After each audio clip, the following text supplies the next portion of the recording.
Sorry about that. Sorry about that jump cut.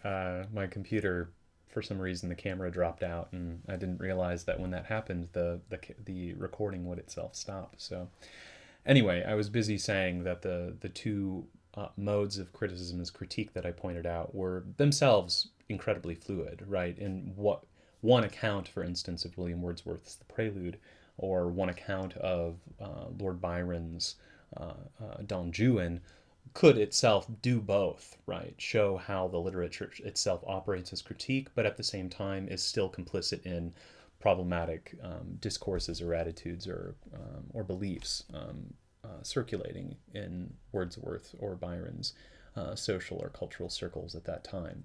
So just because one may admire a work of literature because it launches all these critiques of problematic attitudes and ways of thinking and feeling, or makes possible those critiques for us now in the 21st century, that still, right, it doesn't mean that that work is perfect, that it's still somewhat hampered, or hindered, I should say.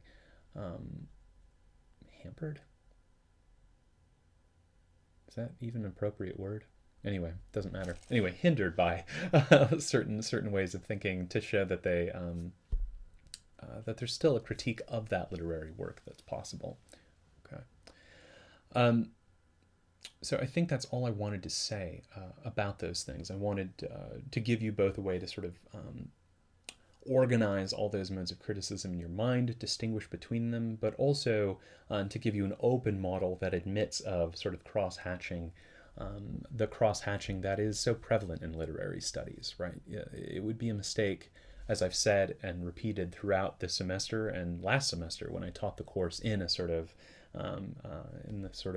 March approach through the isms, that it would be a mistake to think of these as distinct and separate camps that compete with each other, right? That although there is competition in literary studies and there are some rather crude assumptions that certain critics make about others because of theoretical affinities of one or the other, that it's a mistake to really be so rigid about those distinctions, right? So, and I think that's something you're probably figuring out if you've begun the research for your research project, which is due, in about 3 or 4 weeks. I think 4 weeks maybe. I don't want to make you panic. So anyway, all right. I'm not sure what the next few videos are going to be about, but I just wanted to get that up at least, and maybe I'll put up one or two more today. Okay.